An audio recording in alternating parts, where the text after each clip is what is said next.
அஸ்ஸலாமு அலைக்கும்.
இன்னல் ஹம்தலில்லாஹ் நஹ்மதுஹு வ நஸ்தஈனுஹு வ நஸ்தக்ஃபிருஹு வ நஊது பில்லாஹி மின் ஷுரூரி அன்ஃபுஸினா வ மின் ஸய்யிஆத்தி அமாலினா மை யஹ்திஹில்லாஹு ஃபலா முதில்ல லஹு வ மை யுத்லில் லஹு ஃபலா ஹாதிய லஹு வ அஷ்ஹது அல்லா இலாஹ இல்லல்லாஹ் வஹ்தஹு லா ஷரீக லஹு வ அஷ்ஹது அன்ன முஹம்மதன் அப்துஹு வ ரசூலுஹு அம்மா பஅத்.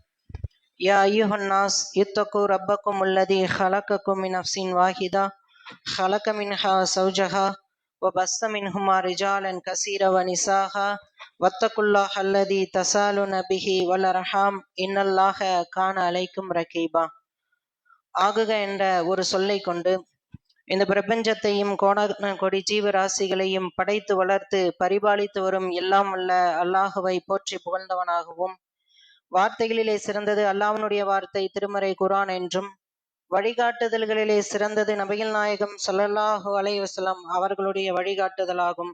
இவை இரண்டும் தவிர்த்து இந்த மார்க்கத்தில் புதிதாக ஏற்படுத்தப்படும் ஒவ்வொரு வணக்க வழிபாடுகளும் சடங்கு சம்பிரதாயங்களும் பிதஅத் எனும் அனாச்சாரமாகும். யாரெல்லாம் அதை பின்பற்றுகிறார்களோ அது அவர்களை நரகிலே கொண்டு போய் சேர்க்கும் என்ற அன்னலம் பெருமகனாரின் எச்சரிக்கையை நினைவு கூர்ந்தவனாகவும், எல்லாம் வல்ல அல்லாஹ்வினுடைய அன்பும் அருளும் கருணையும் நம்மையெல்லாம் நேர்வழிப்படுத்த வந்த நபிகள் நாயகம் ஸல்லல்லாஹு அலைஹி வஸல்லம் அவர்கள் மீதும், அவர்களுடைய குடும்பத்தினரின் மீதும், அவர்களை தன்னால் இயன்ற அளவு பின்பற்றி வாழ்ந்த அத்துணை மக்களின் மீதும், குறிப்பாக இந்த ஜும்மாவினுடைய கடமையை நிறைவேற்றுவதற்காக இங்கு வந்து அமர்ந்திருக்கக்கூடிய நம் அனைவரின் மீதும் என்றென்றும் நின்று நிலவட்டுமாக என்று பிரார்த்தனை செய்தவனாக என்னுடைய உரையை ஆரம்பம் செய்கின்றேன். அன்பிற்குரிய சகோதர சகோதரிகளே, இந்த உலகத்திலே ஒரு மனிதன் செய்யக்கூடிய எந்த ஒரு காரியமாக இருந்தாலும் யார் அந்த காரியத்தை முதன்மையாக செய்கிறார்களோ அவர்களுக்கான சிறப்பும் மதிப்பும் மரியாதையும் அதன் பிறகு செய்யக்கூடியவர்களுக்கு கிடைக்காது. எத்தனையோ உபகரணங்களை இந்த உலகத்திலே மனிதர்கள் படைக்கிறார்கள். முதலாவதாக கண்டுபிடிக்கக்கூடிய அந்த பொருளாக இருக்கட்டும், செய்யக்கூடிய கருவிகளாக இருக்கட்டும், யார் முதலிலே கண்டுபிடிக்கிறார்களோ, யார் முதலிலே அந்த கருவியை செய்கிறார்களோ அவருக்கென்று ஒரு தனி சிறப்பு இருக்கு. இப்ப நிலாவுல கால் வச்சது யாரு அப்படின்னு கேட்டாக்கா ஃபர்ஸ்ட் நம்மள்ட்ட இருந்து வரக்கூடிய பதில் என்னன்னா ஆம்ஸ்ட்ராங். வேற யாரையாவது மாத்தி சொல்லுவோம்னா சொல்ல மாட்டோம். அதற்கு பிறகு எத்தனையோ பேர் போயிட்டு வந்துட்டாங்க. பல முறைகள் போனவர்கள் கூட இருக்காங்க. ஆனா அவங்க பேரெல்லாம் சொல்லுவோமானா சொல்ல மாட்டோம். யார் ஒரு காரியத்தை முதலாவதாக செய்து காட்டுகிறார்களோ அவர்களுக்கென்று ஒரு தனி சிறப்பு இருப்பதை பார்க்கிறோம். அது எந்த விஷயமாக இருந்தாலும் சரி. இது உலகத்துல இப்படிதான் வந்து பார்க்கப்படுகிறது. ஒரு விஷயத்த கண்டுபிடிச்சிருப்பாங்க, அதுல அப்டேட் பண்ணுவாங்க. பிறகு வரக்கூடியவர்கள் அதுல புது புது முயற்சிகளை செய்து இன்னும் இலகுவாக இன்னும் ஈஸியாக அதை மாத்துவாங்க. அவர்களுக்கெல்லாம் அந்த பேர் கிடைக்காது. முதல்ல கண்டுபிடிச்சவங்க, முதல்ல ஒரு காரியத்தை யாரு செய்யறாங்களோ அவர்களுக்கு தான் அந்த மரியாதையும் மதிப்பும் தனி சிறப்பும் கிடைக்கும் என்பதை பார்க்கிறோம். மார்க்கத்திலையும் அப்படிதான் சொல்லப்பட்டிருக்கு. மார்க்கத்திலையும் எடுத்துக்கிட்டீங்கன்னு வைங்களேன், அல்லாஹ் பல இடங்கள்ல என்ன சொல்றான், முந்தி கொண்டவர்களுக்கு சிறப்பு இருக்கிறது, ஒரு காரியத்தை முதன்மையாக விரைந்து நீங்கள் செய்யுங்கள் என்று சொல்லி பல்வேறு தரப்பட்ட குரான்கள்ல பார்க்கிறோம், ஹதீஸ்கள்ல பார்க்கிறோம். முதன்மையாக இதை செய்பவர்களுக்கு இந்த சிறப்பு இருக்கிறது என்பதை போன்ற பல விஷயங்களை நம்ம பார்க்கிறோம். அதே போல மார்க்கத்தை எடுத்துக்கிட்டீங்கன்னா சில ஹதீஸ்கள்ல அல்லாஹ்வுடைய தூதர் சொல்றாங்க, மறுமையில நீங்க எப்படி எழுப்பப்படுவீங்க என்று சொன்னால் நிர்வாணமாக வருவீங்க, அதே போல செருப்பு அணியாதவர்களாக இருப்பீங்க, கத்தனா செய்யப்படாதவர்களா நீங்க வருவீங்க. அப்படி வரும் பொழுது முதலாக யாருக்கு ஆடை அணிவிக்கப்படும்னா இப்ராஹிம் அலைஹிஸ்ஸலாத்து வஸ்ஸலாம் அவர்களுக்குத்தான் ஆடை அணிவிக்கப்படுங்கிறாங்க. இப்ப இந்த ஆடை அணிவிக்கக்கூடிய முதலாவது நபரா யார் இருக்காங்கன்னா இப்ராஹிம் நபி. ஏன் இந்த செய்தி அல்லாஹ்வுடைய தூதர் சொல்றாங்கன்னா அது அவர்களுக்கான சிறப்பு. அவர்கள் அவ்வளவு அல்லாஹ்விற்காக பல தியாகங்களை செய்தார்கள், அல்லாஹ்வுடைய கட்டளைகளுக்கு கீழ்ப்படிந்தவர்களாக இருந்தாங்க. அதனால அவங்களுக்கு முதலாவதாக ஆடை அணிவிக்கக்கூடிய ஒரு சிறப்பை அல்லாஹ் அந்த இடத்துல தர்றான். அதே போல அவர்களுக்கு எல்லாம் ஆடை அணிவிக்கப்பட்டு சொர்க்கத்துக்கு அனுப்புவான். சொர்க்கத்துல பல்வேறு தரப்பட்ட உணவுகள் கிடைக்கும், பல்வேறு தரப்பட்ட நல்ல விஷயங்கள் நல்ல காரியங்கள் நமக்கு கிடைக்கும், பல வசதி வாய்ப்புகள் இருக்கும், உணவு இருக்கும், பல வசதிகளை அல்லாஹ் ஏற்படுத்தி கொடுத்திருப்பான். இதெல்லாம் அங்கே சொல்லப்பட்டாலும் கூட அங்கே கொடுக்கப்படக்கூடிய முதலாவது உணவை பற்றி அல்லாஹ் சொல்லும் பொழுது ஒரு பெரிய மீனினுடைய ஈரலைத்தான் முதல் உணவாக தரப்படுகிறது என்று சொல்றான். ஏன் முதல் உணவாக இது சொல்லப்படுகிறது, அந்த உணவுக்கு என்று ஒரு சிறப்பு இருக்கிறது. அதனால அல்லாஹ் என்ன செய்யறான், அந்த சிறப்பை பற்றி அந்த இடத்துல சொல்லக்கூடியதை நம்ம பார்க்கிறோம். அதே போல இந்த உலகத்துல எவ்வளவோ பள்ளிவாசல் இருக்கு, எவ்வளவோ லட்சக்கணக்கான கோடிக்கணக்கான பள்ளிவாசல்கள் இன்றைக்கு கட்டப்பட்டு கொண்டிருக்கின்றது. ஆனால் முதல் ஆலயத்தை பற்றி அல்லாஹ் என்ன சொல்றான், இன்ன அவ்வள பைத்தின் உல லின்னாசி லௌலதி பி பக்கத்த. அதை பற்றி சொல்லும் பொழுது இந்த பக்கா என்று சொல்லக்கூடிய இந்த ஆலயம்தான் மனிதர்களுக்காக இந்த உலகத்திலே முதலாக கட்டப்பட்டது என்று சொல்லி அந்த ஆலயத்தை சிறப்பிச்சு சொல்றான். அந்த ஆலயத்தில் தொழக்கூடிய ஒவ்வொரு ரக்கத்துகளுக்கும் மிகச்சிறந்த நன்மைகளை பற்றி இறைவன் சொல்றான். ஏன் அப்படி சொல்றான், எவ்வளவோ ஆலயம் இருக்குல்ல, அப்ப முதலாவதாக மனிதர்களுக்காக ஏற்படுத்தப்பட்ட ஒரு ஆலயம் என்பதனால இதுக்கு ஒரு சிறப்பு இருக்கு என்பதாக இந்த ஆலயத்தை பற்றி இறைவன் சொல்லக்கூடியதை பார்க்கிறோம். இப்படி பல்வேறுபட்ட விஷயங்கள் அல்லாஹ் என்ன சொல்றானா, முதலாவதாக ஒரு காரியத்தை செய்பவர்களுக்கு மிகச்சிறந்த சிறப்பு இருக்கிறது என்பதை இதன் மூலம் நம்ம விளங்கிக் கொள்றோம். அதே போல முதலாவது ஹிஜ்ரத் செய்தவர்களுக்கு நன்மை இருக்கிறது, முதலாவதாக மார்க்கத்திற்கு கொல்லப்பட்டவர்களுக்கான சில நன்மைகள் இருக்கிறது, அவர்களுக்கு சிறப்பு இருக்கிறது என்பதாக சஹாபாக்களுடைய வாழ்க்கையில பல செய்திகளை நம்ம பார்க்கிறோமா இல்லையா. அப்ப இதையெல்லாம் எதை காட்டுகிறது என்று சொன்னால் எந்த ஒரு காரியத்தையும் முந்திக் கொண்டு ஒரு ஆர்வத்தோடு நம்ம செய்ய வேண்டும் என்பதை வலியுறுத்தக்கூடியதாக இது இருக்கிறது. அப்ப அல்லாஹ் அதை பல விஷயங்கள்ல அறிவுறுத்துகின்றான், பல செய்திகள்ல வலியுறுத்தக்கூடியதாக பார்க்கிறோம். அப்ப நமக்கு என்ன மாதிரியான ஆர்வம் வர வேண்டும் என்று சொன்னால், மார்க்கத்தில் ஒரு நல்ல விஷயம் என்று இருக்கிறது என்று சொன்னால், நல்ல காரியம் இருக்கு என்று சொன்னால், நல்ல அமல்கள் இருக்கிறது என்று சொன்னால் அதை செய்வதற்கு நம்ம என்ன செய்யணும், அவசரப்பட வேண்டும். அந்த காரியத்தை நம்ம தான் ஃபர்ஸ்ட் செய்யணும் என்கின்ற ஒரு ஆர்வம் நமக்கு இருக்கணும். அந்த ஆர்வம் நம்ம இடத்துல இருக்கிறதா, அந்த ஆர்வத்தை தான் அல்லாஹ் என்ன செய்யறான், பல இடங்கள்ல நமக்கு சொல்லி காட்டக்கூடியதை பார்க்கிறோம். இன்னும் எந்த அளவுக்கு அல்லாஹ் சொல்லி காட்டுகின்றான் என்று சொன்னால், அந்த முந்திக் கொண்டவர்களை பற்றி சிறப்பாக அல்லாஹ் திருமறை சொல்றான். சூரத்துல் வாக்கியாவுல அல்லாஹ் சொல்றான், வகுந்தும் அஸ்வாஜன் சலாசா, ஒரு 3 சாரார்கள் இருக்கிறார்கள் அப்படின்னு அல்லாஹ் அறிமுகப்படுத்துறான். நம்ம என்ன நினைச்சுக்கிட்டு இருப்போம், எல்லாருக்கும் என்ன தெரியும்னா 2 சாரார்கள். ஒருவர் யாரு, ஒருத்தவங்க சொர்க்கவாசி, இன்னொரு சாரா நரகவாசி. இப்படித்தான் நம்ம நினைச்சுக்கிட்டு இருக்கோம். ஆனா அல்லாஹ் இதுல அறிமுகப்படுத்தும் போது எப்படி சொல்றான்னா, குந்தும் அஸ்வாஜன் சலாசா, 3 பகுதியினர் இருக்கிறாருங்க, 3 பிரிவினர்கள் இருக்கிறார்கள் என்பதாக சூரத்துல் வாக்கியாவுடைய 7வது வசனத்துல அல்லாஹ் சொல்லி காட்டுகின்றான். அடுத்ததாக அல்லாஹ் சொல்லி காட்டுகின்றான், அஸ்ஹாபுல் மைமனத்தி, அந்த 3 பிரிவினர் ஒருத்தர் யாரு என்று சொன்னார், அவர்கள் வலது புறத்தார்கள் என்று அல்லாஹ் அறிமுகப்படுத்துகின்றான். அவர்கள் வலது புறத்தார்கள் என்று அறிமுகப்படுத்தி விட்டு அடுத்ததாக அல்லாஹ் என்ன சொல்றான்னா, அஸ்ஹாபுல் மஷ் அமதி, மாஸ்காபுல் மஷ்அமஹ என்று சொல்லி அடுத்ததாக இடதுபுறத்தார்களை பற்றி அறிமுகப்படுத்துறான். ஃபர்ஸ்ட் என்ன சொல்றான்னா வலதுபுறத்தார்கள் என்று ஒரு பிரிவினர் இருக்கிறாங்க. ரெண்டாவது என்ன சொல்றான், இடதுபுறத்தார்கள் என்று ஒரு பிரிவினர்கள் இருக்காங்க என்று சொல்லிவிட்டு மூன்றாவதாக அல்லாஹ் சொல்லி காட்டுகின்றான் வசாபிகூன சாபிகூன். அடுத்ததாக ஒரு பிரிவினரை சொல்றான் முந்தியவர்களில் முந்தியோரே என்று அவர்களை அறிமுகப்படுத்துறான். மூன்று பிரிவு, வலதுபுறத்தார் ஒரு பிரிவு, இடதுபுறத்தார் ஒரு பிரிவு, மூன்றாவதாக வசாபிகூன சாபிகூன், முந்தியவர்களில் முந்தியவர்கள் என்று அல்லாஹ் சொல்லி காட்டுறான். அப்ப அவங்க யாரு? எவ்வளவு அழகிய வாசகத்தை பாருங்களேன். மொதல் ரெண்டு பேருக்கு இந்த முந்தியவர்களில் சிறந்தவர்கள் என்ற வாசகத்தை அல்லாஹ் பயன்படுத்தல, அதை கேள்வியாக அல்லாஹ் அங்க வைக்கிறான். வலதுபுறத்தார்னா யாருன்னு தெரியுமா, அடுத்தது இடதுபுறத்தார் என்றால் யாரு என்று தெரியுமா, இப்படி கேட்கிறான். ஆனா இந்த சொற்றொடரை எப்படி அமைஞ்சிருக்கு பாருங்க. முந்தியவர்கள் தான், முந்தியவர்கள் அவர்கள், அவர்கள் முந்தியவர்கள் தான், அவர்கள் சிறந்தவர்கள் என்பதாக சொல்றான். நல்லவங்கன்னு ஒரு பகுதியை பிரிச்சுட்டான், கெட்டவங்கன்னு ஒரு பகுதியை பிரிச்சுட்டான். அந்த நல்லவர்களையும் இன்னொரு பாகமாக இந்த சாபிக்குன்னு பிரிக்கிறான். அவங்க யார் என்று சொன்னால் அந்த நல்லவர்களிலும் அவர்கள் சிறந்தவர்கள் என்பதாக இறைவன் இந்த சூரத்துல் வாக்கியாவில் சொல்லி காட்டுறான். அவங்க யாரு அப்படின்னா, எந்த ஒரு அமலாக இருந்தாலும் எந்த நற்செயலாக இருந்தாலும் அதற்கு முந்தி கொண்டு வருவார்கள். நம்ம தான் அதுல ஃபர்ஸ்டா இருக்கணும். நாம தான் இந்த தொழுகையை கடைபிடிக்கணும். இன்னைக்கு ஜும்மாவுடைய தினமா, முதல்ல போறவங்களுக்கு ஒட்டகம் கிடைக்கும், அந்த ஒட்டகத்தை பெறக்கூடியவர்களாக நான் தான் இருக்கணும்னு முயற்சி செய்து அதற்கு வரக்கூடியவர்களாக அவங்க இருப்பாங்க. ஒரு தர்மம் செய்யணும், அந்த தர்மத்துக்கு நான் தான் முதல்ல போய் அவங்களுக்கு உதவி செய்யணும். இப்படி எதை எடுத்தாலும் நன்மை கிடைக்கக்கூடிய விஷயங்களில் முந்தி கொள்ளக்கூடியவர்களாக அவங்க இருப்பாங்க என்பதாக இறைவன் இதில் சொல்லி காட்டுறான்னா நம்மளுடைய நிலைமை எப்படி இருக்கும், நம்முடைய வாய்ப்புகளை நம்ம எப்படி பயன்படுத்தணும் சிந்திச்சு பாருங்க. எவ்வளவு விஷயங்களுக்கு, இந்த மார்க்கத்தினுடைய விஷயங்களுக்கு நம்ம போட்டி போடுறோம். இந்த உலகத்துடைய வியாபாரங்களுக்கு போட்டி போடுகிறோம், மற்ற விஷயங்களை போட்டி போடுறோம், அரசாங்கத்தினுடைய சலுகைகளுக்காக போட்டி போடுறோம், மார்க்க விஷயங்களுக்கு போட்டி போடுறோமா, முந்திக் கொள்றோமா? அதுல முதல் நபராக நான் இருக்க வேண்டும் என்கின்ற ஒரு எண்ணம் நம்மிடத்துல இருக்கிறதா சிந்திச்சு பாருங்க. அதோட அல்லாஹ் விடல, மேலும் என்ன சொல்றான், அவர்களுக்கான சிறப்புகளை பற்றி அந்த அப்படியே எடுத்து படிச்சு பாருங்க.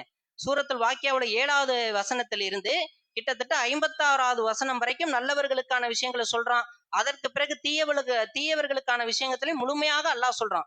அதுல என்னென்னலாம் சொல்றான்னா, அவர்களுக்கு கிடைக்கக்கூடிய நன்மைகளை சொல்றான். என்ன நன்மை கிடைக்கும்? சொர்க்கத்தில் அவர்கள் நுழைவார்கள். சொர்க்கத்தில் அவங்க எப்படி அமர்ந்திருப்பாங்க? நேர் எதிராக அமர்ந்திருப்பாங்க. அங்க ஒரு மூமின் அமர்ந்திருப்பாரு, இங்க ஒரு மூமின் அமர்ந்திருப்பாங்க. அதில் அவர்களுக்கு பல்வேறு தரப்பட்ட விஷயங்கள் அவங்களுக்கு கிடைக்கும். உணவுகள் கிடைக்கும், கண்களால் ஆசைப்பட்டது கிடைக்கும், உள்ளத்தால் ஆசைப்பட்டது அவர்கள் கிடைக்கும். நினைத்து முடிக்கக்கூடிய எல்லா உணவுப் பொருட்களும், பல வகைகள், அவர்கள் விரும்பக்கூடிய இறைச்சிகள் எல்லாமே கிடைக்கும். இதை கொண்டு வந்து கொடுக்கக்கூடிய சின்ன சிறுவர்களை அல்லாஹ் வேலைக்கு அமர்த்தி இருப்பான். அவர்கள் நமக்கு என்ன தேவையோ அதை எல்லாத்தையும் என்ன செய்வான், அந்த சின்ன சிறுவர்கள் நமக்கு கொடுத்துக்கிட்டே இருப்பாங்க. அப்படி ஒரு வசதி இருக்கும். அங்க வீணான பேச்சுக்கும் வீணான காரியங்களுக்கும் இடமே இருக்காது. சலாம் சலாம் என்று சொல்லி, சலாத்தை தவிர வேறு எதுவுமே அங்க இருக்காது என்று சொல்லி அல்லாஹ் சொல்லி காட்டுகின்றான் என்று சொன்னா எவ்வளவு பெரிய பாக்கியம். சொர்க்கத்தினுடைய அத்தனை இன்பங்களையும் பெறக்கூடிய இடமாக இது இருக்கும். அதை பெறுபவர்கள் யார் என்று சொன்னால் இந்த முந்தி கொண்டவர்கள் என்பதாக அல்லாஹ் அதில் சொல்லி காட்டுறான்னா, அதை பெறக்கூடியவர்களாக நம்ம இருக்கணுமா இல்லையா? எவ்வளவு பெரிய பாக்கியம். மேலும் அல்லாஹ் சொல்லி காட்டுகின்றான், ஹூரிலீன்களை உங்களுக்கு தருகிறேன். இதை பற்றி அதிகமா நம்ம படிச்சிருப்போம், இதை பற்றி அதிகமாக நம்ம செவியேற்றிருப்போம். இதெல்லாம் யாருக்கு கிடைக்கும் என்று சொன்னால், தன்னுடைய மார்க்கத்தினுடைய இந்த நற்காரியங்களுக்கு முந்தி கொண்டு செய்பவர்களுக்கு கிடைக்கும் என்பதாக அல்லாஹ் இதிலே சொல்லி காட்டக்கூடியதை பார்க்கிறோம். அதே போல இன்னும் வேறு சில வசனங்கள்ல அல்லாஹ் சொல்றான், சில கூட்டத்தார் இருக்கிறாங்க, அவங்க எப்படி இருப்பாங்க அப்படின்னா, அவங்க குர்ஆனுடைய வாரிசு அப்படிங்கிறாங்க. அல்லாஹ் அறிமுகப்படுத்தும் பொழுது சூரத்துல் ஃபாத்திருடைய 32வது வசனத்தில் இறைவன் சொல்லும் பொழுது, அவர்கள் குர்ஆனுடைய வாரிசுதாரர்கள். இவங்க எப்படி இருப்பாங்கன்னா, இவங்கள 2 பகுதி இருக்காங்க. ஒரு பகுதி எப்படி இருப்பாங்கன்னா, தனக்கு தாமே தீமை செய்தவர் அதுல இருப்பாங்க, நன்மை செஞ்சவங்களும் இருப்பாங்க, தீமை செஞ்சவங்களும் இருப்பாங்க, இதற்கு இடைப்பட்டவர்களையும் இருப்பாங்க. இப்படி 3 பிரிவினங்களா அவங்க இருப்பாங்க. அந்த இடைப்பட்டவர்கள் எப்படி இருப்பாங்கன்னா, ரொம்ப நல்லவங்கன்னு சொல்ல முடியாது, கெட்டவங்கன்னு சொல்ல முடியாது. ஒரு சாரார் எப்படி இருப்பாங்க, கெட்டவர்களாக இருப்பாங்க. இன்னொரு சாரார் என்ன செய்வாங்க, இதே போன்று தனக்கு கிடைக்கக்கூடிய வாய்ப்புகளை பயன்படுத்தி மார்க்கத்தினுடைய காரியங்களை, நல்ல அமல்களை செய்யக்கூடிய முந்தி கொண்டவர்களாக இருப்பாங்க. அவர்கள் யார் என்றால் அல்லாஹ்விற்கு நெருக்கமானவர்கள். அல்லாஹ் எப்படி அறிமுகப்படுத்துறாங்க, இது அவர்களுக்கு கிடைக்கக்கூடிய பெரும் பாக்கியம். எது பாக்கியம்? இந்த நல்லவர்களாக முந்தி கொண்டு காரியங்களை செய்கிறார்களே, அவர்கள் அல்லாஹ்விற்கு நெருக்கமாக இருப்பார்கள். இந்த முந்தி கொண்டு செய்யக்கூடிய அந்த மனது இருக்கே, அந்த உள்ளம் என்பது அல்லாஹ் அவர்களுக்கு தந்திருக்கக்கூடிய பெரும் பாக்கியம் என்று அந்த வசனத்தை இறைவன் முடிக்கின்றான் என்று சொன்னால், நம்ம எப்படி செயல்படும், நம்முடைய வாழ்க்கையை எப்படி அமைத்துக் கொள்ளணும், மார்க்கத்தினுடைய காரியங்களை செய்வதற்கு நம்ம ஆர்வமாக இருக்கணும். ஃபர்ஸ்ட் நான் தான் செய்வேன், முதல் காரியமாக அதை நான் நிறைவேற்றி விடுவேன் என்று சொல்லி அதிலே ஆர்வம் உடையவர்களாக, அந்த காரியங்களை விரைந்து செய்யக்கூடியவர்களாக நம்ம இருக்கணும். அந்த முழு முயற்சி நம்மிடத்துல இருக்கிறதா? அதற்கான உள்ளம் நமக்கு இருக்கிறதா? அந்த உள்ளம் தான் அல்லாவிற்கு நெருக்கமான உள்ளம் என்று அல்லாஹ் சொல்லி காட்டுகின்றானே, அந்த உள்ளத்தை பெற்றவர்களாக, அந்த உள்ளத்தை பெற முயற்சி செய்யக்கூடியவர்களாக நம்ம இருக்கிறோமா? சிந்திச்சு பாருங்க. இன்னும் எந்த அளவுக்கு அல்லாஹ் இதுல சொல்றானா, தர்மம் செய்யறதை பத்தி அல்லாஹ் பேசுறான். எப்படி தர்மம் செய்யணும்? நீங்க ரகசியமாக தர்மம் செய்யணுங்கிறான். அப்படி ரகசியமாக தர்மம் செய்யக்கூடியவருக்கு என்ன நன்மை? மறுமை நாளிலே அரசனுடைய நிழலிலே ஒரு இடத்தை அல்லாஹ் தருவான். 8 சாரார்ல ஒரு சாரார் யாரு? தன்னுடைய வலது கை கொடுக்கக்கூடிய தர்மம் இடது கைக்கு தெரியக்கூடாது. அப்படிப்பட்ட சாரார் தான். அவர் எப்படி தர்மம் செஞ்சிருப்பாரு? யாருக்குமே தெரியாம தர்மம் செஞ்சிருப்பாரு. ஏன்னா அவரு அப்படி செஞ்சுட்டாருன்னா போஸ்ட் அடிச்சு ஒட்டியிருப்பாரு. பல மக்கள் மத்தியில சொல்லி இருப்பாரு. அப்படி சொல்லாம ரகசியமாக அவர் தர்மம் செய்யறார். அந்த தர்மம் எப்படிப்பட்டதாக இருக்கும்னா, பல நேரங்கள்ல யாரு நமக்கு உதவி செய்தாருன்னு உதவியை பெற்ற நபருக்கு கூட தெரியாது. அப்படிப்பட்ட தர்மமா இருக்கும். இந்த தர்மத்திற்கு ஒரு சிறப்பு என்று அல்லாஹ் சொல்றான். அப்ப இப்படி சொல்றான் அல்லாஹ் ஒரு பக்கம். ஒரு பக்கம் இதை சொல்றான். அதற்கான சிறப்பாக மறுமையில என்ன செய்யறான்? வெயில் இப்ப இந்த உலகத்திலே தாங்க முடியல. மறுமையினுடைய வெயில் எப்படி இருக்கும்? அதுல பிள்ளைகளை கண்டு வெருண்டோடுவார்கள், தகப்பனை கண்டு வெருண்டோடுவார்கள், தன்னுடைய மனைவி மக்களை விட்டு வெருண்டுவார்கள். அவ்வளவு கொடூரமாக இருக்கும். அப்படிப்பட்ட நேரத்துல அல்லாஹ் என்ன செய்யறான்? அந்த அரசனுடைய நிழல்ல தர்றானா எவ்வளவு பெரிய பாக்கியம். அதற்கு காரணம் என்னன்னா, ரகசியமா செய்த தர்மம். இவ்வளவு நன்மைகளை சொல்லக்கூடிய அல்லாஹ் அந்த அந்த குர்ஆனுடைய வசனத்துல இன்னொரு பகுதியில சொல்றான், நீங்க வெளிப்படையாக செய்தாலும் சரியே, அதுக்கும் உங்களுக்கு நன்மை கிடைக்குங்கிறான். ஏன் வெளிப்படையா செய்யணும்? வெளிப்படையா செய்யும் பொழுது என்ன நன்மை கிடைக்கும் என்று சொன்னால், நம்மை பார்த்து இன்னொருத்தன் செய்வான், அவர்களை பார்த்து இன்னொருத்தவங்க செய்வாங்க. இது எந்த நிலைமைக்கு எடுத்துட்டு போகும்னா, இது இந்த தர்மத்தை எல்லா மக்களும் செய்யக்கூடிய ஒரு மனோ பக்குவத்தை ஏற்படுத்தும். அதற்காக தான் அல்லாஹ் இப்படி ஒரு வழியும் வைக்கிறான். எது சிறந்ததுன்னா ரகசியமா செய்யறதான். ஏன்னா அடுத்தவருடைய மானம் போயிடக்கூடாது, இவர்கிட்ட வாங்கிதான் இவர் ஜீவனை நடத்திக்கிட்டு இருக்காரு அப்படிங்கிற ஒரு அவமானமும் எதுவுமே அவருக்கு ஏற்பட்டக்கூடாது. அதுக்காக தான் ரகசியமா செய்யணும். அவருடைய மானம் புனிதமானது. அதை காக்கும் அடிப்படையில நம்ம இருக்கணுங்கிறதுக்காக தான் இந்த மெத்தடு. அப்படி இருந்தும் அல்லாஹ் இன்னொரு வழியையும் எதற்கு சொல்றான் அப்படின்னா, எல்லாருக்கும் இந்த பழக்கம் ஏற்படணும், எல்லாரும் தான தர்மங்களை செய்யணும். ஏன்னா ஒருத்தரை பார்க்கும்போது நமக்கும் ஆசை வரும். ஒரு தர்மம், ஒரு குரானை ஓதுறாருன்னா நம்மளும் ஓதணும், சுண்ணத்தை எக்ஸ்ட்ரா தொழுகிறான்னா ஒரு ஆர்வம் ஏற்படும். 2 பேரா இருக்கும் பொழுது ஒரு ஆர்வம் அதிகப்படும். அதே மாதிரி இன்னொருத்தர் செய்யும் பொழுது நம்ம பார்த்தாக்கா அந்த ஆர்வம் வெளிப்பட்டு தர்மங்கள் எல்லா இடத்துக்கும் போகும். அதற்காக இப்படி ஒரு வழியை அல்லாஹ் வச்சிருக்கான்னா எவ்வளவு பெரிய ஒரு விஷயம் பாருங்க. எப்படி அல்லாஹ் ஊக்கப்படுத்துறான், எப்படி அல்லாஹ் ஆர்வப்படுத்துறான், சிந்திச்சு பாருங்க. அதே போல ஒரு நாள் முலர் கூட்டம் என்று சொல்லக்கூடிய ஒரு கூட்டம் வர்றாங்க. பஞ்ச பராரியாக இருக்கிறாங்க. அவங்களுடைய தோற்றமே ஏழ்மையிலே ரொம்ப ஒரு பரதேசி தோற்றம்னு சொல்லுவாங்க. அந்த மாதிரியான ஒரு தோற்றத்துல வர்றாங்க. அவ்வளவு ஏழ்மையில இருக்காங்க, பசி பட்னியோட இருக்கிறாங்க. அல்லாஹ்வுடைய தூதர் பார்த்தோன்னே கண் கலங்குறாங்க. அப்படியே கண்கள்லாம் செவக்குது அவங்களுக்கு. சகாபாக்கள்கிட்ட உரையாற்றுறாங்க. குர்ஆனுடைய வசனங்களை எல்லாம் எடுத்து சொல்லி அவங்க உரை நிகழ்த்தும் பொழுதே ஒரு நபி தோழர் என்ன செய்யறாருன்னா, துண்டை ஏந்துறாரு. அவரை துண்டை எடுத்துட்டு போய் உங்களால முடிஞ்சதை கொடுங்க கொடுங்க அப்படின்னு போய் கேட்கிறாரு. கேட்கும் பொழுது எல்லா மக்களும் இதை ரசூலா சொல்லவே இல்லை. அவரா முன் என்ன செய்யறாரு? துண்டை ஏந்தி ஒவ்வொருட்டையா நீ கொடுங்க நீ கொடுங்கன்னு கேட்கிறாங்க. அந்த உரை நிகழ்த்தி முடிப்பதற்கு முன்பதாக ஒவ்வொருத்தரும் கொண்டு கொட்டுறாங்க. எந்த அளவுக்கு போகுதுன்னா, ஒரு மலை அளவு அது பொருட்கள் குனியுது. பன்னீர் வருது, அங்க இருக்கக்கூடிய பல வகைகள் வருது, பேரிச்சம்பழங்கள் வருது, தேன் வருது, பாலாடை கட்டி வருது, எல்லாமே சேருது. இப்ப இதனுடைய நன்மை யாருக்கு போகும்? சிந்திச்சு பாருங்க. ரசூல்லா சொல்லல, அந்த மக்களே சிரமத்துலதான் இருக்காங்க. அவர்களை விட அவங்க சிரமமாக இருந்தாங்கன்னா எந்த அளவுக்கு இருந்திருப்பாங்க. அப்ப அந்த மக்களுக்கு கொடுக்கணுங்கிற எண்ணத்தோட முதலாவதாக இந்த பணியை அவர் எடுத்து செய்யறாருன்னா எப்படிப்பட்ட ஒரு செயல் பாருங்க. இப்ப சிந்திச்சு பாருங்க. அப்ப இது போன்ற எந்த ஒரு காரியம் நமக்கும் இது போன்ற பல நேரங்கள்ல அமையும். எல்லா விஷயங்களும் அமையும் பொழுது அந்த வாய்ப்புகளை நமக்கு சீராக சரியாக நம்ம என்ன செய்யணும்? கையில எடுத்து அதை பயன்படுத்தி கொள்ள வேண்டும். ஆனால் பயன்படுத்துகிறோமா? அதுதான் கேள்வி. இப்படி நம்முடைய வாழ்க்கையில் ஒவ்வொரு விஷயத்துக்கும் இந்த மார்க்கத்தினுடைய காரியங்களுக்கு, நற்காரியங்களுக்கு நான் தான் முதலாவதாக இருப்பேன். என்னுடைய விதையை போடுவேன். நான் தான் ஃபர்ஸ்ட் விதையை போடுவேன். அது மரமாக வளர்ந்து வரும் பொழுது எனக்கு நன்மைகளை கொடுக்க வேண்டும் என்று சொல்லி அந்த காரியத்தை முந்தி செய்கிறோமா?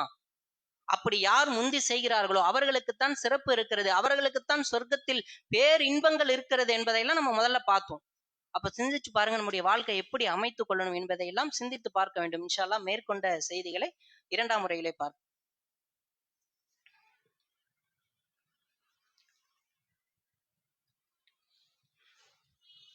புகழும் புகழ்ச்சியும் நம்மை எல்லாம் படைத்த ஏக இறைவனுக்கே உரித்தானது என்று அவனை போற்றி புகழ்ந்தவனாக என்னுடைய இரண்டாம் உரையை ஆரம்பம் செய்கின்றேன். முதல் உரையிலே 3 சாரார்கள் இருக்கிறார்கள். அதிலே முந்திக் கொண்டவர்கள் சிறந்த சாரார்கள் என்பதையெல்லாம் நாம் பார்த்தோம். இந்த இரண்டாம் முறையிலே இந்த வாழ்க்கை என்பது நமக்கான ஒரு வாய்ப்பாக அல்லாஹ் ஏற்படுத்தி கொடுத்திருக்கான். இந்த வாய்ப்பை சரியாக நம்ம பிடித்து கொள்ள வேண்டும். இந்த வாழ்க்கையில் இருக்கக்கூடிய நற்காரியங்களுக்கு, நல்ல செயல்களுக்கு நம்ம அதை பயன்படுத்தி கொண்டு அதை செயல்படுத்த வேண்டும். அதை சஹாபாக்கள் எப்படி பயன்படுத்தினாங்க, அதன் மூலம் அவர்கள் எப்படி வெற்றி பெற்றார்கள் என்பதை தான் இந்த 2ஆம் உரையில நம்ம பார்க்க போறோம். எந்த அளவுக்கு அவங்க வாய்ப்பை பிடிச்சுக்கிட்டாங்கன்னா, எல்லா இடத்துலயும் எந்த இடத்துலயும் அவங்க நழுவ விடல. தனக்கு கிடைக்கக்கூடிய வாய்ப்பை கெட்டியாக பிடித்து கொண்டார். அப்ப நம்ம எந்தெந்த வாய்ப்பெல்லாம் மிஸ் பண்றோம் அப்படின்னு பார்த்தாக்கா, முதலாவதாக 2 பேருக்கு சண்டை வருது. சகோதரர்களா இருக்காங்க, நண்பர்களாக இருக்காங்க, சண்டை வந்துருது. சண்டை வந்துட்டா எப்படி இருக்காங்க, ஒருத்தருக்கு ஒருத்தர் பேசிக்க மாட்டாங்கிறாங்க. இஸ்லாத்தின் அடிப்படையில 3 நாட்களுக்கு மேல பேசாம இருக்கக்கூடாது. ஆனா நம்முடைய நிலை என்ன? கொள்கையின் அடிப்படையில பிரிந்திருக்கோம், இயக்கத்தின் அடிப்படையில பிரிந்திருக்கிறோம், குழுவின் அடிப்படையில பிரிஞ்சிருக்கிறோம். எல்லாம் இருந்துட்டு போங்க. ஆனா ஒற்றுமை என்று வரும்பொழுது பேசணுமா இல்லையா? குறைந்தபட்சம் அவருக்கும் நமக்கும் ஒத்து வரலைன்னா கூட ஒரு சலாம் சொல்ற அளவுக்காக நம்முடைய வாழ்க்கையை வச்சுக்கணுமா இல்லையா? அந்த விஷயங்கள்ல யார் அப்படி இருக்கக்கூடிய நேரத்துல யார் முதலாவதாக சலாம் சொல்றாங்களோ அவங்க தான் சிறந்தவர்கள் நல்லா சொல்றான். அப்ப அந்த சிறந்தவர்களாக ஆவதற்கு நம்ம முயற்சி செய்யறோமா?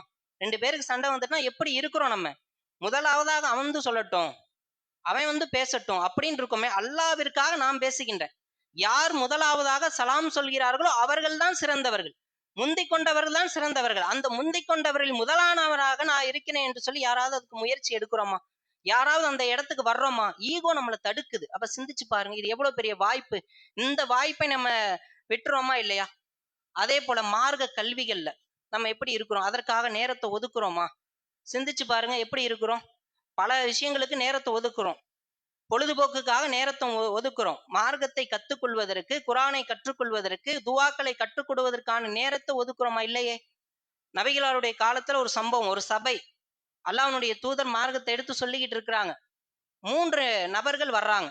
வரும் பொழுது முதலாவது நபர் என்ன செய்யறாங்கன்னா, நேரா உள்ள ஒரு இடம் இருக்கு, அங்க உட்கார்ந்துடுறாங்க.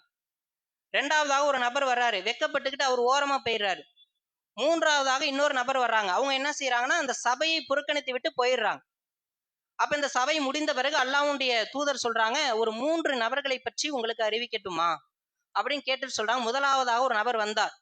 அவர் அல்லாஹ்வை நெருங்கி வந்தார். மார்க்கத்தினுடைய செய்திகளை கற்றுக்கொள்ள வேண்டும் என்ற நோக்கத்தோடு வந்தார். அல்லாஹ் அவரை அரவணைத்துக் கொண்டான், தன்னுடைய அருளின்பால் அவரை அரவணைத்துக் கொண்டான் என்று சொல்றாங்க. 2ஆவது என்ன சொல்றாங்க, அவர் வெட்கப்பட்டார், அல்லாஹ்வும் அவரை பார்த்து வெட்கப்பட்டார். 3ஆவது வந்த நபர் இந்த சபையை புறக்கணித்தார், அவரை அல்லாஹ்வும் புறக்கணித்துட்டார் அப்படிங்கிறாங்க. நம்முடைய நிலைமை இதுல எப்படி இருக்கு? பெண்கள் கூட வந்துடுறாங்க. ஆண்கள் எத்தனை பேர் மாசத்துக்கு ஒரு நட, வாரத்துக்கு ஒரு நட, எப்படியாவது இந்த மார்க்கத்தை கத்துக்கொள்வதற்கு நேரத்தை ஒதுக்குறோமா? சிந்திச்சு பாருங்க. நேரத்தை அல்லாஹ்வுக்கு 24 மணி நேரத்துல நம்முடைய உலக வாழ்க்கைக்காக எவ்வளவு நேரத்தை எடுத்துக்கொள்றோம்? அல்லாஹ்விற்காக எவ்வளவு நேரம் ஒதுக்குறோம்? வாரத்துல ஒரு நாள் ஒதுக்க முடியாதா? மாசத்துக்கு ஒரு நாள் ஒதுக்க முடியாதா? எத்தனை பேர் இந்த கல்வியை கற்றுக்கொள்வதற்கு நம்ம ஒதுக்குறோம்? சிந்திச்சு பாருங்க. அப்ப இது மிகச்சிறந்த வாய்ப்பு இல்லையா? கல்வி என்பது எப்படி சுவனத்தினுடைய பாதையை இலகுவாக்கக்கூடியதாக தான் இந்த கல்வியை பற்றி சொல்றாங்க. அந்த கல்வியில நம்ம எப்படி இருக்கோம்? வாய்ப்பை பயன்படுத்துறோமா? முந்தியவர்களாக, முதலானவர்களாக, சிறந்தவர்களாக இருப்பதற்கு நம்ம விரும்புறோமா? அப்ப சிந்திச்சு பாருங்க, இதுல எப்படி இருக்கிறோம்?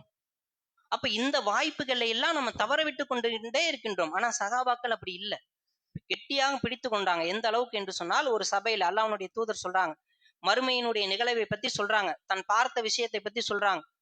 அங்கே ஒரு நபி வருவார், அவரோடு ஒருத்தர் இருப்பாங்க.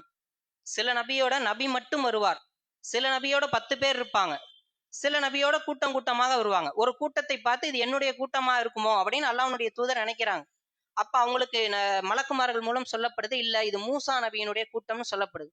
ரசூலுல்லாஹ் அப்படியே வருத்தப்படுறாங்க, நமக்கும் பெரிய கூட்டம் இருக்கணுமே, நம்முடைய மக்கள் அதிகமாக சூனத்திற்கு வரக்கூடியவர்களா இருக்கணுமேன்னு ஆசைப்படுறாங்க.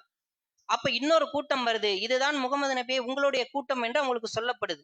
அதற்கு இன்னொரு சிறப்பும் சொல்லப்படுது, 70,000 நபர்கள் உங்களுடைய கூட்டத்திலிருந்து கேள்வி கணக்கு இல்லாமல் சொர்க்கத்திற்கு நேரடியா போவாங்க அப்படிங்கிற செய்தியும் சொல்லப்படுது. இதை சொல்லும் பொழுது அங்க இருக்கக்கூடிய நபி தோழர்களுக்கு ஒரே ஆர்வம். சொல்லிட்டு ரசூலுல்லாஹ் உள்ள போயிட்டாங்க. இவங்களுக்குள்ள யாரா இருக்கும்? அது யாரா இருக்கும் அப்படின்னா, இஸ்லாத்தை பிறந்து வளர்ந்தவர்களாக இருக்கணும். நம்மளா இருக்காது. நம்மளா இணை வச்சுட்டு உள்ள வந்திருக்கிறோம், மன்னிப்பு கேட்டு உள்ள வந்திருக்கிறோம். அவங்க இஸ்லாத்திலே பிறந்து வளர்ந்தவர்களுக்காக இது இருக்குமோ என்று அவங்களுக்குள்ள ஒவ்வொருத்தரும் ஒவ்வொரு கருத்தை பேசுறாங்க. அப்ப அல்லாஹ்வுடைய தூதர் என்ன பேசிக்கிறீங்கன்னு கேட்கும்பொழுது, இந்த மாதிரி ஒவ்வொரு கருத்தை பேசிக்கிறாங்க, நானே சொல்லி விடுகிறேன் என்று சொல்லி அல்லாஹ்வுடைய தூதர் சொல்றாங்க. அவங்க யாரு என்று சொன்னால், நோயின் காரணமாக தன்னுடைய உடம்பிலே சூடிட்டுக் கொள்ள மாட்டார்கள், பறவை சகுனம் பார்க்க மாட்டார்கள், அல்லாஹ்வின் மீது உறுதியான நம்பிக்கை உடையவர்களாக அந்த மக்கள் இருப்பாங்க என்று சொல்றாங்க. இந்த செய்தியை கேட்கும் பொழுது அங்க இருக்கக்கூடிய பல மக்கள் இருந்தாங்க. ஆனா உக்காசா என்று சொல்லக்கூடிய அந்த ஒரே ஒரு நபித்தோழர் என்ன கேட்கிறாங்க, எந்திரிச்சு அல்லாஹ்வுடைய தூதரே, நானும் அந்த கூட்டத்தில் ஒருவனாக இருக்க ஆசைப்படுகின்றேன், நீங்களும் ஒருவர் தான். அப்ப அவருடைய ஆர்வத்தை பாருங்க. பல பேர் இருந்தாங்கல்ல, ஆனா அந்த ஆப்பர்ச்சுனிட்டிக்கு யாரு முதல்ல வந்தா, நம்ம அதுல இருக்கணும் என்று சொல்லி அல்லாஹ்வுடைய தூதரை முதலாவதா கேட்கிறாங்க, நீங்களும் ஒருவர் தான்ட்டாங்க. அடுத்த ஒருத்தர் அவரு கிடைச்சோன்னு நம்மளும் ஆசைப்படுவோம்ல, உடனே அவரும் ஆசைப்பட்டு கேட்கிறாரு, உங்களை உக்காசா முந்தி விட்டாருன்னு ஃபைல க்ளோஸ் பண்ணிட்டாங்க. அப்ப யாருக்கு கிடைக்கும்? முந்தியவர்களுக்கு தான். ஏன் என்று சொன்னால், சுவனத்திற்கு செல்லக்கூடிய ஆயிரம் பேர்ல 999 பேர் நரகம். ஒருத்தர் தான் சொர்க்கத்துக்கு போக முடியும். அந்த ஒருத்தர்ல நம்ம வரணும்னா எந்த அளவுக்கு நம்ம போட்டி போடணும் இந்த உலகத்துல.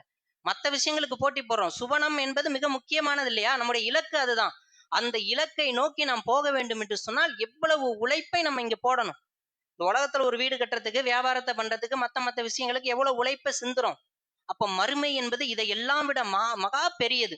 அதுதான் நம்முடைய இலக்கு, அதுதான் நம்முடைய வெற்றி. அந்த வெற்றியை பெற வேண்டும் என்று சொன்னால் எந்த அளவுக்கு போட்டி போட்டு நம்ம முன்னாடி வரணும், சிந்திச்சு பாருங்க. அந்த போட்டிக்கு நம்ம தயாராக இருக்கிறோமா? அந்த ஓட்ட பந்தயத்துல முந்துவதற்கு தயாராக இருக்கிறோமா? சிந்திச்சு பாருங்க. சகாபாக்கள் அதுல கெட்டியாக இருந்தார்கள், அதை பிடித்துக் கொள்வதில் உறுதியாக இருந்தாங்க. ஒரு நாள் அல்லாஹ்வுடைய தூதர் சபைக்கு ஒரு கிராமவாசி வர்றாரு. வந்தோன்னா அல்லாஹ்வுடைய தூதர் அவரை வரவேற்று என்ன வேணாலும் கேளுங்க அப்படின்னு கேட்கிறாங்க. கேட்கும் பொழுது அந்த சிறுவர் என்ன சொல்றாரு அப்படிங்க, எனக்கு ஒரு ஒட்டகம் வேணும் அப்படிங்கிறாங்க. ஏன் ரசூல்லா இவ்வளவு சிறப்பு கொடுக்குறாங்கன்னா, ரசூல்லா அந்த கிராமத்துக்கு போயிருந்தப்ப ரசூல்லாவை நல்லபடியா அவர் கவனிச்சுக்கிட்டாரு. அப்ப சொல்லியிருந்தாங்க, நீங்க மதீனாவுக்கு வந்தா என்னை சந்திங்க, உங்களுக்கு தேவையானதை நான் செய்யறேன் என்று ஒரு வாக்குறுதி அல்லாஹ்வுடைய தூதர் கேட்டிருந்தாங்க, சொல்லியிருந்தாங்க. அப்ப அவர் வர்றாரு, வந்து எனக்கு ஒட்டகம் வேணும்னு கேட்கிறாரு. மற்ற பொருட்களை எல்லாம் அவர் கேட்கிறாரு. அல்லாஹ்வுடைய தூதருக்கு பொறுமை இழந்துட்டாங்க. இழந்து அல்லாஹ்வுடைய தூதர் சொல்றாங்க, வேற எதுவுமே நீங்க கேட்க மாட்டீங்களா? ஏன்னா அல்லாஹ்வுடைய தூதர் சொன்னாங்க, பெருமதியாக சொர்க்கத்திற்கு கூடிய ஒரு மிகச்சிறந்த செயலை அவங்க கேட்பாங்கன்னு ரசூல்லா எதிர்பார்த்தாங்க. ஆனா கேட்கல. அப்ப அல்லாஹ்வுடைய தூதர் சொல்றாங்க, இந்த எகிப்துல ஒரு கிழவி இருந்தாலே, பனு இஸ்ராயல் கூட்டத்துல ஒரு கிழவி இருந்தாலே, அவளை போல நீங்க இருக்கக்கூடாதா? அவளுடைய உள்ளம் போல அவள் கேட்டாலே அந்த விஷயத்தை கேட்கக்கூடியவர்களாக நீங்க இருக்கக்கூடாதா அப்படின்னு அவங்க சொல்றாங்க.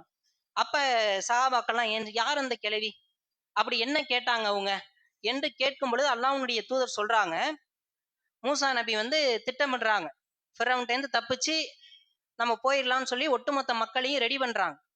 ரெடி பண்ணும் பொழுது என்ன நடக்குதுன்னா, ஒருத்தர் சொல்றாங்க, நம்ம சாதாரணமா போயிட முடியாது, யூசுப் நபியினுடைய அடக்கத்தலை இங்க இருக்கு, அவர்களுடைய அந்த உடலை எடுத்துக்கிட்டு தான் நம்ம போக முடியும், வசியத்தை அவங்க செஞ்சிருக்காங்க என்று அவங்க சொல்றாங்க. சொல்லும் பொழுது மூசா நபிக்கு ஒரே தயக்கம், எங்க இருக்கு அந்த கபரை, எப்படி நம்ம தேடி எடுக்கிறது என்று எல்லாத்தையும் ஆலோசனை பண்றாங்க. உங்களுக்கு தெரியுமா, உங்களுக்கு தெரியுமான்னு வயது முதிர்ந்தவர்கள்ட்ட எல்லாம் கேட்கிறாங்க. அப்படி கேட்கும் பொழுது ஒரே ஒரு அறிஞர் சொல்றாரு, இந்த இடத்துல ஒரு பாட்டி இருக்காங்க, ஒரு கிழவி இருக்கா, அவளுக்கு மட்டும்தான் இது தெரியும், வாங்க நான் கூட்டிட்டு போறேன்னு கூட்டிட்டு போறாங்க. அப்ப அந்த பாட்டி கிட்ட போய் பேசும் பொழுது அந்த கிழவி சொல்றாங்க, எனக்கு நீ ஒரு வாக்குறுதி தந்தா தான் நான் அந்த இடத்த காட்டுவேங்கிறாங்க. அப்ப அவங்க என்ன சொல்றாங்க அப்படின்னா, நான் சொர்க்கத்தில் உன்னோடு இருக்கணும், நான் சொர்க்கத்துல உன்னோட இருக்கணும், அதுக்கு நீ உத்தரவாதம் தெரியா, வாக்குறுதி தெரியா, நான் அந்த இடத்த காட்டுறேன் அப்படிங்கிறாங்க. உடனே மூசா நபிக்கு ஒரே ஆச்சரியம், எப்படிப்பட்ட ஒரு கேள்வி பாருங்க, சுவனத்துல நான் இருக்கணும், அதுக்கு ஏற்பாடு பண்ணி நான் காட்டுறேங்கிறேன். அதுக்கு வாக்குறுதியை மூசா நபி கொடுக்குறாங்க, அந்த இடத்த காட்டுறாங்க. எடுத்துக்கிட்டு அவங்க என்ன செய்யறாங்க, அந்த உடலை எடுத்துக்கிட்டு அந்த நாட்டை கடந்து போறாங்க என்கின்ற சம்பவத்தை பாக்குறோம். அந்த பாட்டியினுடைய அந்த கிழவியினுடைய ஆர்வம் எப்படி இருந்துச்சு பாருங்க, அவங்களுடைய இலக்கு எப்படி இருந்துச்சு, சிந்திச்சு பாருங்க. இது போல நம்ம சிந்திச்சிருக்கிறோமா? உலகம் உலகம் என்று உலக தேவைகளிலே நம்ம எண்ணம் இருக்கு, சம்பாதிக்கணும், வீடு கட்டணும், வசதி வாய்ப்புகளை பெருக்கிக் கொண்டு இங்கே நிரந்தரமாக வாழ்வது போல அதை நோக்கியே நம்முடைய சிந்தனை இருக்கிறதே தவிர நம்முடைய இலக்கை மறந்துட்டோம். எதற்காக இந்த உலகத்தில் வாழ்றோம், எதற்காக இந்த உலகத்தினுடைய வாய்ப்புகள் வழங்கப்பட்டிருக்கிறது, வாழ்க்கை வழங்கப்பட்டிருக்கிறது என்பதை மறந்தவர்களாக ஒட்டுமொத்தமாக இந்த மார்க்கத்திலே வெற்றி பெறுவதற்காக போராடுவதற்கு முயற்சி செய்வதை விட்டுவிட்டு இந்த உலகத்திலே வெற்றி பெறணும், உலகத்திலே முதன்மையா இருக்கணும், என்கிட்டதான் இப்படி ஒரு கார் இருக்கணும், என்கிட்டதான் இப்படி ஒரு வீடு இருக்கணும், என்கிட்டதான் இந்த செல்வ செழிப்பு இருக்கணும், முதலாவதாக அனைத்தும் எனக்குத்தான் வேண்டும் என்று நினைக்கிறோமே தவிர மறுமையில் முந்தியவர்களாக நம்ம இருக்கணும், மறுமையில நான் ஃபர்ஸ்டா இருக்கணும், சுவனத்தில் முளையக்கூடியவர்கள்ல நான் முதலாவது, அந்த கூட்டத்துல நான் முதலாவதாக இருக்கணும் அப்படின்னு நம்ம நினைக்கிறோமா? சிந்திச்சு பாருங்க. அப்ப இதையெல்லாம் யோசிச்சு பார்க்கணும், யாருக்கு அல்லாஹ் சிறப்பை தருகின்றான் என்று பார்த்தோமே. ஆனால் இதுவரைக்கும் நம்ம பார்த்த செய்திகளை எடுத்து பார்க்கிறோம். அதுல இறுதியாக ஒரே ஒரு செய்தியை சொல்லி இந்த உரையை முறைக்கிறேன். அல்லாஹ் சொல்லி காட்டுகின்றான், முகாஜிர்களிலும் அன்சாரிகளிலும் முந்திக் கொண்டோரை அல்லாஹ் பொருந்தி கொண்டான். அவர்கள் சுவனத்தில் இருப்பார்கள். அதில் கீழ்ப்பகுதியில் ஆறுகள் ஓடும். யார் அவர்களுடைய அடிச்சுவட்டை பின்பற்றி வந்தார்களோ அவர்களுக்கும் அந்த நன்மை கிடைக்கும் என்று சொல்றான். அவர்கள் எப்படி சொல்றான்? சாபிக்கூன சாபிக்கூன், முந்தியோர்களில் முந்தியோர்களே. அப்ப சிந்திச்சு பாருங்க. அவர்களுடைய இலக்கு எதுவா இருந்துச்சு? சுவனம். அவர்களுடைய இலக்கு எதுவாக இருந்துச்சு? அல்லாஹ்வுடைய திருப்தி. அது எப்போ கிடைக்கும்? எல்லா அமல்களிலும் அல்லாஹ்வுடைய திருப்தியை பெறுவதற்கு முந்திக் கொண்டவர்களாக, முதலாவதவர்களாக நாம் வரும் பொழுதுதான் அந்த நன்மை கிடைக்கும், அந்த சிறப்பு கிடைக்கும். அது சுவனத்திலே பல்வேறு தரப்பட்ட இன்பங்களையும், நாம் நினைக்கின்ற அத்தனையும், கண்களால் கண்டிராத, நாம் நினைத்து பார்த்திராத அவ்வளவு இன்பங்களையும் அது கிடைக்கும் என்பதை அல்லாஹ் சொல்லி காட்டுகின்றான். அப்படிப்பட்ட நன்மகளாக உங்களையும் என்னையும் அல்லாஹு ரப்பில் ஆலமீன் ஆக்கி அருள் புரிய வேண்டும் என பிரார்த்தனை செய்தவனாக என்னுடைய உரையை நிறைவு செய்கிறேன். வாஹிரு தவானான் அல்ஹம்துலில்லாஹி ரப்பில் ஆலமீன். அஸ்ஸலாமு அலைக்கும் வரஹ்மத்துல்லாஹி வபரகாத்துஹு.